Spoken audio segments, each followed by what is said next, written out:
Shalom, selamat pagi Bapak, Ibu, Saudara dan anak-anak yang terkasih di dalam Tuhan Yesus Kristus. Berjumpa lagi dalam sapaan dan renungan pagi GKI Salatiga. Hari ini Selasa 8 Oktober 2024 bersama saya Ratna Ningtyas Lestari. Mari sebelumnya kita berdoa. Allah Bapa kami, sungguh kami mengucap syukur untuk berkat perlindungan-Mu sepanjang malam tadi, hingga kami boleh bangun dalam keadaan yang sehat. Kami percaya itu semua adalah anugerah-Mu untuk kami. Bapa, kami akan kembali merenungkan kebenaran firman-Mu.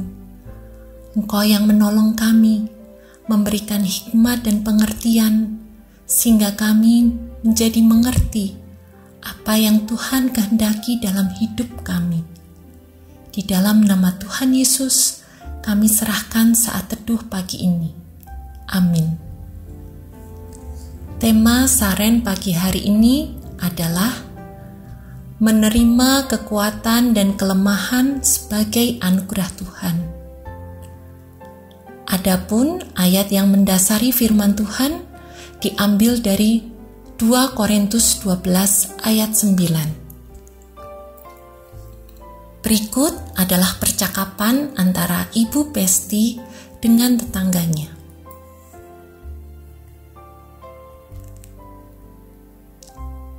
Pesti memiliki kepribadian yang kuat dan percaya pada diri sendiri. Itu baik, tetapi ia tidak selalu demikian, karena ia juga keras kepala. Sayang sekali. Tidak, sifat itu baik, karena ia tidak mudah dipengaruhi oleh kawan sebayanya. Itu baik. Ya, tetapi tidak selalu begitu. Karena ia juga tidak mudah dipengaruhi oleh saya. Sayang sekali. Namun, Pesti cakap dan dapat berdiri sendiri. Ia belajar berpakaian dan makan sendiri ketika ia masih sangat kecil. Itu baik. Ya, tetapi ia mudah sekali kecewa jika ia tidak dapat berbuat hal yang sama dengan kakak-kakaknya. Kadang-kadang ia menjadi marah. Sayang sekali. Ya, tetapi penggalan percakapan yang mungkin pernah kita alami keluar dari mulut kita sebagai ibu yang sedang membicarakan anak-anak kita. Kita jadi lebih mudah memperbandingkan anak-anak kita dengan saudara-saudarinya ataupun teman-teman mereka. Alih-alih kita gunakan untuk memusatkan pengamatan pada hal-hal yang bisa menjadi potensinya, kita terjebak pada kelemahan-kelemahan tersebut. Sifat-sifat yang sama mungkin memiliki aspek yang positif maupun yang negatif. Dan perubahan sudut pandang dapat mengubah kekuatan menjadi kelemahan, atau kelemahan menjadi kekuatan. Seorang anak yang kreatif mungkin juga suka melamun. Seorang anak yang bersemangat dan periang mungkin juga suka membanting pintu dan berbicara terlalu keras. Pertanyaan yang sering terlontar begitu saja dari bibir kita adalah, mengapa demikian? Mengapa Tuhan membuat anak saya dengan kelemahan-kelemahan seperti ini? Mari kita membuka 2 Korintus 12 ayat 9. Namun, jawab Tuhan kepadaku, cukuplah anugerahku bagimu, sebab justru dalam kelemahanlah kuasaku menjadi sempurna. Sebab itu, aku terlebih suka bermegah atas kelemahanku, supaya kuasa Kristus turun menaungi aku. Ayat ini bisa membantu mengingatkan kita sebagai orang tua. Kelemahan-kelemahan itu sendiri mungkin merupakan alat yang digunakan Allah untuk membawa kemuliaan bagi nama-Nya. Tujuan kita menjadi orang tua bukan supaya kita bisa memutuskan apa yang kita kehendaki bagi anak-anak kita, dan kemudian dengan bebas mendidik, mengajar, memeras, mendesak, ataupun membujuk mereka menjadi bentuk yang kita kehendaki.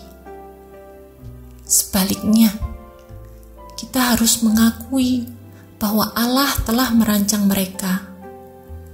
Allah telah merencanakan seorang yang akan menjadi dewasa dan memiliki tujuan jangka panjang. Tugas kita adalah melihat anak-anak kita seperti yang dilihat Allah dan melibatkan diri kita di dalam rencana Allah bagi mereka. Langkah selanjutnya yang coba saya ajak untuk kita semua berupaya menolong anak-anak kita. Mari secara aktif kita melibatkan mereka dalam kesempatan yang dapat mengembangkan kekuatan mereka semaksimal mungkin. Jika anak kita unggul dalam mengarang, tetapi lemah dalam matematika, jangan hanya memusatkan diri pada kelemahannya dalam matematika. Galilah kemungkinan untuk mengembangkan kemampuan mengarang. Biarkan dia menulis cerita Natal keluarganya. Atau doronglah dia untuk mengikuti perlombaan mengarang bagi anak-anak. Jika anak kita seorang yang rajin membereskan tempat tidurnya, kita bisa mendorong kekuatan ini dengan meninggalkan catatan pada bantalnya atau pada kotak makan siangnya. Kita bisa mengucapkan terima kasih sebagai bentuk penghargaan untuk usahanya, sebagai bentuk tanda cinta kita yang mulai bisa kita tanamkan buat buah hati kita. Allah telah memilih kita sebagai ayah dan ibu mereka, sebagai lingkungan terbaik bagi pertumbuhan anak-anak kita.